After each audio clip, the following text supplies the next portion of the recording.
ku ne xam ne ne yàlla daa bind te yemalewul am na ñu matal am ñu matlewul waaye ba mottali amee ba léegi kenn sonnatul buur kattan di produit 100% naturel sans effet secondaire ñu defare ko li nga xamante ni moo di petit cola bisaab ak jinjeer ñoo ngi jàppale leen ci seen wàllu kattan ak seen wàllu wërgu-yaram bu nekk jar na fi nguur ak keng ba ci kikirikiij waaye bii mooy seen buur di buur kattan ballonnement moo ci mën constipation faiblesse sexuelle diabète sinusite éjaculation précoce di joxe appétit sexuel teg ci itam day raxas sa biir ba mu set wecc wooteel gaaw ci 77 413 59 24 77 413 59 24 xar yëpp xar lañ waaye laadum da ciy gën te bu ñu nee góor ngóoraa tax.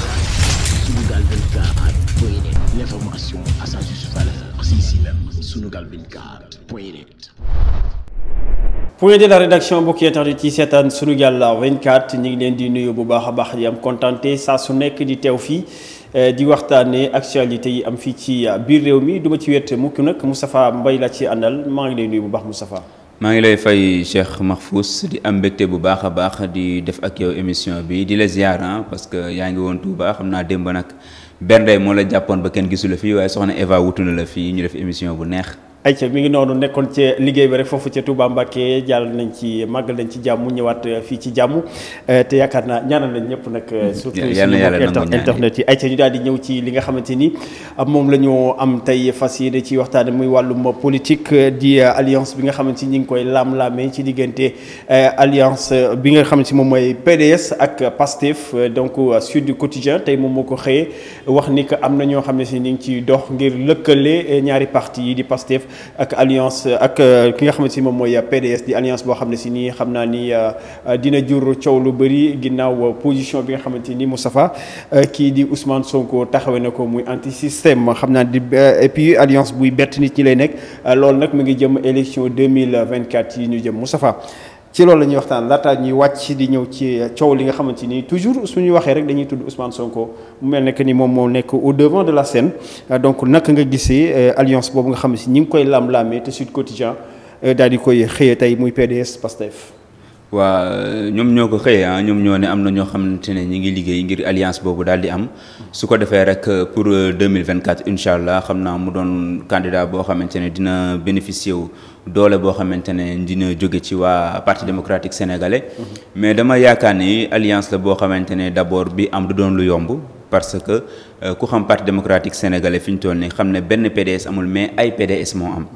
donc am na PDS boo xamante ne dem na ànd ak ñoom Omar Sarr am na PDS boo xamante ne Abdoulaye Wade la ñu àndal et puis am na beneen PDS boo xamante ne daanaka kenn gisu leen mooy ñi nekkoon ak génération du concret ànd ak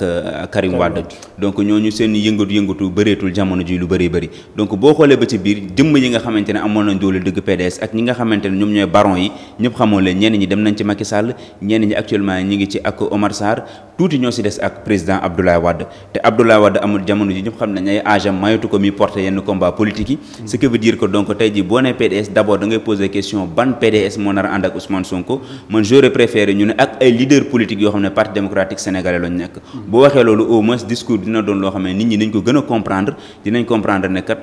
am na ñoo xamante ne d'accord nañ jamono ji wala ñu ngi liggéey ngir dem rejoindre ji Ousmane Sonko mais boo nee PDS comme parti démocratique sénégalais boo xam ne Abdoulaye Wade moo ko moom jamono ji PDS bi fa nekk fi mu ñoom dañoo am problème mu leader parce que Karim Wade mi nga xam ne nee nañ mooy seen candidat 2024 jamono ji kenn gisagu ko bien vrai que ñi ngi wax dina ñëw à chaque fois kenn gisagu ko Abdoulaye Wade mi fi nekk jamono ji gisuñu ko ci terrain politique bi tamit parce que gis nañu dafa nekk retrait boo xamante ne def na ko ci diir bu yàgg donc kon jamono ji dafay teel trop pour man sax ñu wax côté PDS boobu parce que d'abord PDS dafa am jàngoro ju fa nekk joo xamante ne il faut que ñu am leader bu ñu amul leader boobu il faut que ñu am ñoo xamante ne ñooy porter parti bi pour mu mën a avancer jëm ci kanam il faut que ñu lijjanti loolu ba pare doog a mën a wax mbiru coalition bi dox seen diggante ak beneen formation politique. est-ce que du pàcc yooyu nga xamante ni bëri na ci biir PDS mu bëri ay parti ay sous-parti suñ ko mënee tudd noonu sax ci biir PDS est-ce que du moom mooy sauver li nga xamante ni moom mooy ndoonal Abdoulaye Wade boobu ñu dugg ci li nga xamante ni moom mooy coalition pour mën a retrouver waat seen place ci politique. xam nga PDS dafa am loo xamante ne ñoom dañ ko yàgg wax Madické Niang je pense que moo ko waxoon moo ne PDS benn constante la am te mooy Abdoulaye Wade ñeneen ñëpp ay variable lañ donc boo jëlee benn parti politique nga ne benn constante la am ñeneen ñëpp ay variable lañ constante boobu bés bu nekkee ba dem ba ci ginnaaw dafa retrait rek problème dafay am donc je pense que problème boobu nag moo indil tey ji jamono ji jafe-jafe yooyu parti démocratique sénégalais dund ak absence démocratie bi nga xamante ne am na ci biir parti boobu ñu bëri am seen frustration génne dem donc leader yu bëri ñoo xamante ne dañoo yaakaaroon nañu àddina du yàgg ba ñu wan ginnaaw maître Abdoulaye Wade ku si mel ni Madické Niang ku si mel ni Omar Sarr bëri nañ ñoo xamante ne tey ji ñëpp ku doon même en rêve sax mosoo woon xalaat ne ñii nañ dem ba tey ji féewaloo ak Abdoulaye Wade gis nañ ne tey ji dem nañ ba ber nañ seen langue ñenn ñi comme Madické Niang demoon na bokk ci élection Omar Sarr tey jii teg na benn parti bu bees donc mii ay mbir yoo xamante ne comme ni ma ko waxoon léegi dañuy rek PDS d'abord dafa am jàngoro ju fa nekk léegi jàngoro jooju fa nekk nag ñoom je pense que dañuy mel ni ñoo xam ne dañuy foncer pour mbëkk ji miir bi. pourquoi parce que Karim Wade à chaque fois ñu ngi ko bëgg teg ci kanam ne moom mooy suñu candidat moom moo jiitu moom moo fi nekk moom mooy def lépp mais kooku ngeen di jiital te nekku fi tey ji dafay jafe trop mu occuper place bi mu waroon occuper parce que tey ji imagine toi jeu politique bi mi ngi avancé mi ngi am ay remous mais déggoo ci PDS réew mi sax yenn saa yi nga gis leen ñu invité leen ci yenn plateau ak yooyu noonu mais PDS rarement nga leen di gis ñu génn parce que seen leader bi ñuy wax moo fi waroon nekk mi Karim Wade kenn gisu ko fi te absence boobu mu def nag dafay jouer ci parti bi parce que parti ku ko wax massification parti ku ko wax ay activité wax ay yëngu mais parti su fekkente ne amoo activité leader bi wootew leader bi deful ay sortie deful ay déclaration deful conférence de presse deful ay communiqué parti boobu dafay nelaw te PDS nag nelaw googu mu nekkee nag moo waral fi ñu toll nii peut-être mu nekk ci jafe-jafe yi nga xamante ne ñu ngi koy gis ñi dem nañ ñi ànduñu ak Karim Wade mi ñu bëgg a jiital mais mbir moo xamante ne pour man du jafe ñu lijjanti ko du doon force nag ci PDS parce que parti politique ku ko wax addition nga wax mais doo wax soustraction wala division.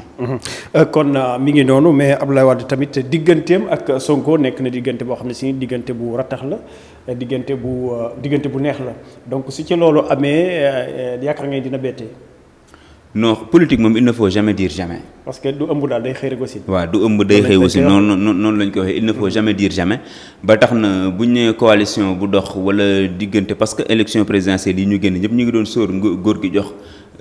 consigne de vote pour ñu voter Pastef gannaaw bi ko Ousmane Sonko demee seeti ji ñëpp doon nañ yaakaar ni waa PDS comme amuñu candidat après finalement dafa neutre jàpp ñàmburum waxul kenn demal votel kii parce que ñoom seen candidat dañ ko aaye woon mu bokk si mais bu fekkente ni gis nañ ne diggante Ousmane Sonko ak Abdoulaye Wade ba keroog rek bi muy def conférence de presse mi ngi ko doon wax mu ne góor gi doon na ko conseiller ne ko il faut rassurer donc bu defee déclaration bi cela veut dire que moom mi ngi déggante wala doon gisee woon na ak kii di Abdoulaye Wade nga xamante ne daf ko jàppee koo xamante ne daf koy jox ay conseils di ko xelal ci wàllum politique mu doon loo xam ne mën na doon lu bénéfique ci moom mais xam nga Abdoulaye Wade kese jamono ji bokkul ak Abdoulaye Wade mu nekkoon ci nguur jamono ji bokkul Abdoulaye Wade mu nekkul ci nguur la preuve gis nga nit ñi niñ commencé di créer benn vide autour de lui ñu bëri daanaka dem nañ te bu mu nekkoon ci nguur c'était le contraire nit ñi dañ doon daw di ko wuti ci donc kon Abdoulaye Wade boobu tey ji bu ne woon suba damay ànd ak Ousmane Sonko di gis moom dañ naan man ànduma ak Ousmane Sonko parti politique moo demee noonu ñëpp gis nañ réew mi bi ñu demee ànd ji ak non Khalifa Sall coalition bi mu demee ànd ji ak réew mi am na ñoo xamante ne man xam naa leen dañ ñoo ay xalifiste lañ mais ànduñu ak Idrissa Seck donc parti politique moo demee noonu xam nga du addition boo xam ne da nga koy def rek automatique dama naan man sama parti dem na fekk ji Pastef rek ñëpp am naa tant de militant bi ñëw na non du am yow di nga dem c'est une action symbolique ñu ne parti bi dem na rejoindre ji kii nii mais est-ce que militants yëpp dem nañ parce que parfois parti bi leader bi moo koy déterminer te actuellement leader bi PDS la parti démocratique sénégalais Abdoulaye Wade la am na ñoo xam dañ naan lu Wade wax moom laa wax lu mu waxul waxuma ko ñooñu bu laay Wade ne damay jàppale Sonko amul wax ñoom dañuy dem jàppale ji Sonko mais ñi nga xam ne dañ ñoo man dama gëm Abdoulaye Wade mais par principe laa ko topp parce que je suis un libéral bu nee damay dem topp ji Ousmane Sonko dañ naan kan déet góor gi man kat dawma ci Ousmane Sonko mais entre temps d'ici là ñëpp dañuy xam ne d'ici 2024 lu bëri mën naa xew ci diggante bi te lu nekk mën naa am ci diggante bi tamit ndax Karim Wade boobu dina ñëw marketing rek bi ñu doon wax ndax boobaa ba léegi dañuy wéy di ñàkk candidat ndax boobaa ba léegi dina am ñoo xamante ne parce que bu ñu fàtte ne dina am ay élection locale dox suñu diggante dina am ay législative yu dox suñu diggante ban score la Ousmane Sonko di am PDS ban taxawaay la am ci élection yooyu wala ndax élection yooyu la ñuy àndee dem bokki ji ko ñoom alliance PDS ak Sonko su fekkente ne nag dem nañ ba nga xamante ne comme élection yu dëgmal muy locales yi wala législative yi dem nañ ba nga xamante ne Abdoulaye Wade moom moo joxe consigne ne par exemple damay jàppale wala damay ñëw leen ñu ànd ak Pastef liggéey je pense que Ousmane Sonko mën na am allié de taille pourquoi moom allié de taille parce que quoi qu'on puisse dire gis nga dafa am ay formation politique yoo xamante ne mi PDS di PS ba léegi am na ay góor yoo xamante ne man dañ naan laan man j'ai le sang du parti démocratique sénégalais dans mon corps man deretu PDS la am sama yaram du ma mës a bàyyi PDS xam nga kooku tey jii boo ko ne Ousmane nee nañu day dem jàppale ji Ousmane Sonko sans mu raisonner ñooñu esprit disciple lañ jàppee parti esprit talibé lañ jàppee parti bokkul ak keneen ki nga xamante ne gëm-gëmam amul gëm-gëm boobu ci parti moo tax quoi qu'on puisse dire bu fekkente ne alliance boobu am na dina am Pastef mën na ci gagné bu baax a baax. Pastef mën na ci gagné waaye tamit est-ce que Pastef sañ na tàllal ki nga xamante ni moom mooy PDS loxo pour ñu lëkkaloo dem ci élection yi nga xamante ni moom mooy élection présidentielle de 2024 ginnaaw bu ñu xamee ci sama ndoxteel wax naa ko Ousmane Sonko anti système la wax maanaam li fi nekk baaxul nañ ko balee indi fi beneen système boo xam ne si nii système bu bees lay nekk système boo xam ne si nii bu wax pays africains yi wala Afrique ci boppam noonu la war a am pour mën a développer donc est-ce que du nekk contradiction bu ñu xamee PDS système boobu la bokk yoroon na fi nguur gi ba jóge ci nekk di opposé wu jàppaloo ni dafay nekk loo xam ne si nii dafay contradiction la indi daal. non gis nga affaire système boobu pour man il faut que ñu relativiser. parce que table rase moom kenn mënu ko fee def moom mënoo ñëw ne damay falu su ma faloo lépp loo xamante dafa amoon rapport ak système ba te ñëpp xam nañu état continuité la. donc tey jii te dafa am benn trio boo xam ne bu ñuy wax démocratie si ñett yi lay reposé wu mooy citoyen bi. mooy juge bi mooy journaliste bi. ñett ñoom ñooy ñetti piliers yi nga xam ne fa la démocratie mën a samp. su fekkente ne juge bi. tey jii ñoom mënu ñëw mu ne damay changer juge yi fi nekkoon yëpp wala damay changer magistrature bi lépp nu mu dem bon d'accord dina fi indi ay réforme mais am na loo xamante ne fa laa buddo il faut que mu nangu continuité boobu mu am. nit yi moom il faut ñu ne fa. nit ñi il faut que ñu nekk fa te nit ñi mënoo ñëw ku nekkoon si benn carrière nga ne ko da nga fiy jóge léegi parce que système bële nga bokkoon donc loolu mun je pense que benn wax la joo xam ne tamit il faut que ñu relativiser ko xool yan naka la ñuy gën a appréhender concept boobu. te dafay ragal lu sax daguma la loolu dafay ragal lu quoi. waaw dafay pour man côté incompréhension lay gën a indi. parce que bu nee anti système la wala dañ ko def candidat boo xamante ne moom dafa ne système bi na fi jóge li fi nekkoon dafay war a jógee système bi yàgg na fi il faut que ñu changer ko mais tey jii nga am koo xamante ne Abdoulaye Wade la par exemple mën nañ ne koo xamante ne depuis 1974 ba léegi am nga parti de 26 ans opposition tey jii kooku bu la jàppalee. nga bénéficier au conseil nga bénéficier am na ñoo xam dañ naan c'est contradictoire man je dis que c'est pas contradictoire parce que xam nga lu tax su boobaa Ousmane Sonko bu ñu ko falee c'est lui qui incarne la république moom mooy nekk république bi moom mooy njiitu république moom mooy chef suprême des armées moom mooy le gardien de la constitution moom mooy état donc moom mooy def ay réformes moom mooy xool nan lay def ba rompre yenn yi nga xamante ne ay vieilles pratiques lañ yoo xamante ne baaxul suñu démocratie baaxul suñu réew te loolu muy def nag mooy waral mu nekk benn anti système mais cela ne veut pas dire que damay nekk anti système rek damay ñëw lépp lu fi nekkoon rek ma tulli ko lépp lu ñawoon ma xotti ko ne damay jël sama yoon bopp état du doxee noonu donc peut-être pour man nit ñi compréhension boobu la ñu amul ci ni muy waxee ne anti système la bëgg teg mais su fekkente ni tamit compréhension boobu lay am man je suppose que ni koo xam ne def nga administration yaakaar ne mu xam na ni am na bon tuuti benn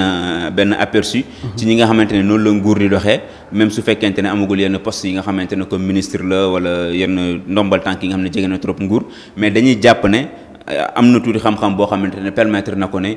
état moom continuité la te mënoo ñëw ci benn premier mandat rek nga bëgg dagg lépp nu mu dem même tey ji anti système bi muy wax ni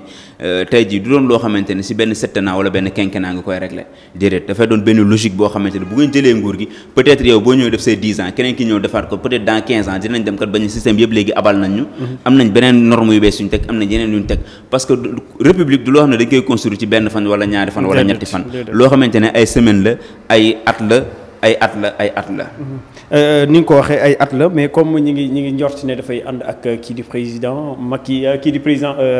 Abdoulaye Wade mais jàppaloo ni tamit les mêmes personnes la fi indiwaat rek su fekkente ne coalition la suñu gagné tamit il faut PDS am ñoo xam ne si nii tamit ay nitam lañ la ñuy nekk ci affaire yi. waaw xam nga olof moom dafay wax nettali géntu jàmbur njuuma weesuwul di bëgg nettali géntu jàmbur donc comme loo xamante ne dañuy supposé waa Sud Quotidien ñoo ko bind nañu ñaa ngi taxaw ci kii bi rupture bi ñu doon wax ak système bi mu doon wax bu fekkente ni tey dafa ànd ak kii di PDS ànd ak PDS suñu gagné tamit il faut am loo xam ne si ni PDS moo koy non mais attends PDS comme APR am na ay nit ñoo xamante ne ay nit gënu leen il faut que bu ñu fàtte loolu si biir politicien am na ay nit ñoo xamante ne tey ji bu ñu leen waxee du ma cité tur Moustapha Dogumal loolu la ñuy ŋàññee Macky Sall parce que dañuy bu fekkee Abdoulaye bi mu fi nekkee nit ñi fi nekkoon ba léegi ñoom ñoo fi nekk ay Niass ñoo fi nekk ay ñoom dem si yàlla Tanor ñoom ñoo fi nekkoon ñooñu nga xam ne si nii tey xam nga ci vieille classe bi la ñu bokk xam nga vieille école su ma ko mënee tuddee noonu. il faut que mu am renouvellement classe politique d'accord naa foofu ak yow. parce que boo falee benn président jeune il faut que mu am benn renouvellement classe politique boo xamante ne mais cela ne pas dire que da ngay ñëw rek ànd ak ay xale ñuy jiite. cela ne pas dire que da ngay ñëw rek képp koo xamante ne musoon nga laale ak état sax nga ne ko dootoo amati benn ndombal tànk parce que système ba la nga bokkoon waratoo tegu. loolu bu ko defee wala bu ko defee si boppam dafay juum parce que état du doxee noonu mais ñëpp gis nañ Macron classe quarantaine la mais tey jii xoolal gouvernement bëri na ñoo xamante ne troisième âge lañ wala ay mag lañ. bëri na ñoo xam ne ñi ngi liggéey ak ñoom. donc ba ci premier ministre bi mu faal tout récemment rek Jean Castex ñëpp xam nañ ne donc ay atam avancé nañ. donc du loo xamante ne da nga koy teg ci at wala nga teg ko débat de personne. compétence la. Voilà. Pour man état boo ko jiite bëgg ko def benn débat de personne dafa da ngay fausser jeu bi. lan ngay teg mu ne Mahfouz mi am na compétence yi ba bu fekkente ne liggéey na ak pouvoir bi passé mais Mahfouz ñëpp nangul nañ ko ne ku diiñ la. ñëpp nangul nañ ko koo xam ne liggéeyam la ñëpp xam nañ ne dafa honnête dafa jubal. kooku tey jii am na ñoo xam ne liggéey nañu ak Abdoulaye Wade mais ñëpp boo waxee ñu ne honnêteté ak droiture kenn du leen ko xasee. dañoo jub di jubal di sellal. mais kooku tey jii mënoo ñëw rek beneen nguur am rek nga teg ko ci touche bi ne ko non yow doo laal parce que laale nga ak Abdoulaye Wade. wala doo laal parce que laale nga ak Macky Sall pour man il faut que ñu def au delà de ay nit yi parce que jaaroon na fi wala jaaroon na fële mais ñu dugg seen ay compétences ak éthique. ñoo xam ne am nañ éthique ak am nañ xam-xam bi bu defee loolu ci boppam gëm nañ ñii su ma liggéey ak ñoom ñooñu ñoo def résultat. mais pas nga ñëw rek def sa idée non man damay dagg système bi damay def nii ñi dañ fiy jógee. je pense que comme moom moo nekkoon benn candidat boo xamante ne ñëpp gis nañ ko ni mu doon defee et puis ni mu doon ñëwee la di dénoncer yoo xamante ne du jaarul yoon. ñëpp jàppee ko candidat wu anti système bu ñëwee tamit bu amee idée boobu mën na ko liggéeyee mais excès daal moo baaxul. excès moo baaxul donc ñu continuer ba léegi xam naa li ci des bariwul dañ koy jeexale rek muy coow li nga xamante ni ba léegi mi ngi wulli ñaay teewal Sonko ak Mansour Faye donc xam naa ni sax dañ koy tëj parce que jeex na coow loolu ci boppam sax jaratul sax ñu vraiment. Moustapha ñu fiy nekk di wax parce que Sénégal gagnéwu ci ñaari dërëm. gagnéwu ko ci donc il faut ñu dem vers l'essentiel mooy ñu xool kii di Mansour Faye. ni mu yore woon suñu alal ji ñu ko dénk woon donc après bañ fee nekk naan Sonko gise na ak Macky Sall ak ñaan na audience ak yooyu je pense que loolu yóbbul fenn réew mi donc rek fini la récréation il faut nag ñu dem vers l'essentiel ñu xool kan moo war a déglu Mansour Faye pour ñu xool ñu saytu alal ju ñu ko joxoon pour gestion li nga xamante ni moom mooy mbas mi ak bi mu nekkee ministre de l'assainissement tamit assainissement bi li mu ci defoon ñu xool bu baax a baax xaalis boobu fan la dugg Moustapha moo gën a coow li nga xamante ni mi ngi alimenté débat yoo xam ne si ne amul benn njëriñ. waaw loolu la malheureusement coow la boo xamante nit ñaa ngi wéy di def ay micro trottoir ñii di def ay plateau di ko waxtaane te ñoom ñooy toog ne wax ji nañ ko tourner bu si kenn wax te bizarrement journaliste yooyu di ko wax ñoom ñooy toogaat di si wax donc parfois yow mi nekk si corps bi sax da nga toog ba si nga gis contradiction bi ñoom ñu toog invité yi parfois sax ñoom ñooy daw ci wax ji naa leen non loolu du ma ci wax parce que débat la boo xamante ne amuloo benn njëriñ sénégalais yi nit ñi yaakaar naa ne war nañ ko mën a pousse mais daal lépp lu ci mënta am daal li ma waxoon rek laay répété waat mooy Mansour Faye en train de devenir une épine sur le pied de Macky Sall. dafa commencé nekk benn ndëj ci tànku président Macky Sall. waaw parce que tey jii nekkuma ci xelu Macky Sall nekkuma ci kii mais je sais que nekkul ci benn posture boo xam ne moo ko gënal parce que ku sañoon tey jii coow li keneen moo koy porté mais koo xam ne tey jii am na ñoom bu ñu waxee Mansour Faye dañ naan goro Macky Sall. Mansour Faye fonctionnaire wala Mansour Faye ministre duñ ko tudd. mais goro njiitu réew mi la ñuy wax moom mooy jàmmaro ba lépp lu ci am rek dañ naan gorom la. te xam nga tey jii dafa am loolu dañ ko dundoon ak Karim Wade. pour man Macky Sall dina si jàngee mais malheureusement jàng ko parce que ak Kani Wade kese lañu amoon mais fii dañoo am Aliou Sall am Mansour Faye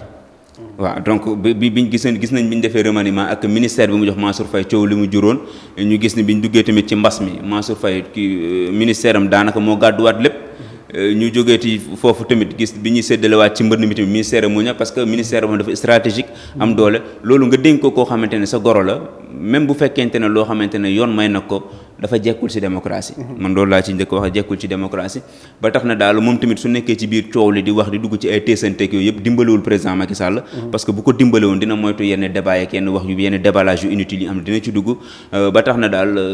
mi ngi noonu daal Mahfouz. Ousmane Sonko tamit il faut mu éviter débat yooyu nga xamante ni wax nga ko léegi muy des débats inutiles parce que jëmul fenn réew mi te moom dafa am fu mu jëm foo xam ne si ni tey fa loolu la dikk askan bi am ñu bëri ñu topp ci gannaawam am yaakaar ci moom trop nag donc il faut muy moytu yu mel nii bañ ci di versé wu lu bëri. waaw xam nga tey ji jamonoy Abdoulaye Wade ak ay Abdou Diouf ak ñooñu xam nga ban stratégie lañ amoon jàpp ràpp tëj parce que boobu réseaux sociaux yi bëriwul woon communication bi doxewul woon nii réseaux sociaux sax nekk fi woon jàpp ràpp tëj nga daan gis jàpp ràpp tëj jox xoñoñal nit ki menacé ak yooyu noonu mais léegi jamonoy manipulation la ñu toll comme bu ñu tolloo jamonoy manipulation rek nit ki da ngay moytu lu bëri di sóor tamit di anticiper waaw loolu moom il faut que mu ci bàyyi xel bu baax a baax il faut que muy sóor c'est-à-dire di ñaaw njortu di bañ a may benn porox ndoll boo xam ne mën nañ faa dugg pour jekk ko loolu bu ko defee comme xam ne da nga teg sa bët di aspirer jiite réew mi am na yoo xam ne am na terrain yoo xam ne waroo faa wàcc di xeex am na terrain yoo xam ne foog nga wàcc fa xeex parce que xeex foofu moo lay jox ndam donc il faut que nag mu def distinguo bi entre fan laa war a tontoo fan laa warul tontu parce que gis nga force communication ñu bëri boo waxee ni ki dafa def erreur de communication wala ni mu communiquer baaxul dafa am ñett yoo xamante seen conseil en communication pour man parfois dañ ciy juum tey jii Mahfouz boo ma attaqué li ñu war a mën a suñu pôle bi ma wër li ñu war a njëkk a wax mooy yii lañ war a njëkk a posé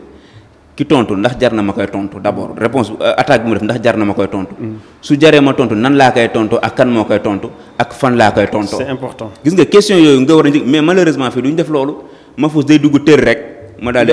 contre attaqué or war ngeen posé waaw daal di pacifique daal di bind daal di tontu dugg ci ay yoo xam ne kenn xamul or war nga toog say conseil ñu xool te bu nekk question yi mu wax ni léegi bu nekk boo ko posé da ngay xool boo ko defee lan lay jur Mahfouz mi moo ko mënu kii jaru ma koy tontu parce que su ma ko tontu lii lay juddoo noonu si il faut que ma tontu ko parce que dinaa écarter lii ak lii ak lii kan moo koy tontu ak fan laa koy tontoo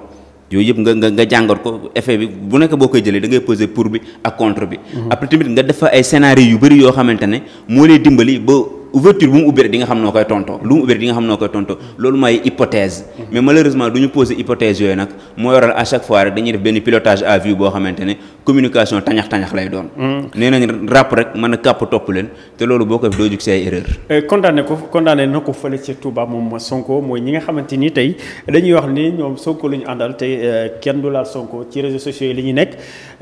di saaga maanaam di wax ju ñaaw joo xam ne si nii daanaka du Sénégal te yaakaar naa ni Sénégal la ñu nekk ku nekk am nga droit aussi wax sa xalaat ci réew mi wax sa xalaat ci doxalin réew mi mais su fekkente ni yow da nga jàpp ne yow kese yaa moom dëgg kenn du wax li nga xalaat rek la nit ñi war a xalaat loolu je pense que tamit problème la te Sonko war na ko moytu bu baax Moustapha. waaw def na benn sortie ci kii bi Touba wax na ko fa nee na moom képp koo xam ne yaa ngi saaga bokkoo ci moom. képp koo xam ne yaa ngi saaga kilifa diine bokkoo ci moom mi sortie boo xam ne ñëpp dañ ko rafetlu parce que jàpp nañ ne tamit di wër di saaga ci internet du lu rafet ñëpp nañ ko condamné ñu ñaax tamit jeunes yi nga xam ne ñu ngi koy def xam ne am na ay peine yoo xam ne mën na leen cee fekk. ayca kon mi ngi noonu xam naa ni noonu la ñu yëkkatee jotaay bi di ci waxaat rek que ni ñun amuñu fenn fu ñu bokk ci ñi nga xamante ni ñoom ñoo ñuy suivre des fois jàpp ne dañu ay partisans dafa am fu ñu bokk ak yooyu bokkuñu fenn ci suñu xalaat la ñuy joxe comme ni ko ñëpp di joxe jàppaluñ kenn xamuma Ousmane Sonko xaw ma Mansour Faye xaw ma kenn sama liggéey lay def sama xalaat daal joxe ci réew mi comme tout le monde donc Moustapha dama lay bàyyi rek nga daal ci joxe sa kàddu bu mujj ñu yëkkati jotaay bi. waaw kàddu gu ñu bu may joxe rek mooy comme ni nga ko waxee rek am na ñoo xam ne yenn saa yi nga wax ñu jàpp ne da ngaa far fii nga wax keneen ki far fële xam nga dafay jafe trop nga joxe sa xalaat ci réew moo xamante ne ku nekk boo waxee rek ñu jàpp ne dafa am foo feeñee dafa am foo fare waaye ñu nangul leen ko rek comme ni ñu ko jàngale ci tas xibaar les faits sont sacrés les commentaires sont libres donc dinañ góorgóorlu suñu kéntalaay kantan rek jéem a objectif ci lu ñu wax te ñu jàpp ne toujours rek suñu xalaat la ñuy waxee mu néew mu bëri wala mu tuuti rek lu ci jub ñu nangul ñu ko lu ci bon ñu jéggal ñu ko te xam ne dañ ciy góorgóorlu daal ngir leeral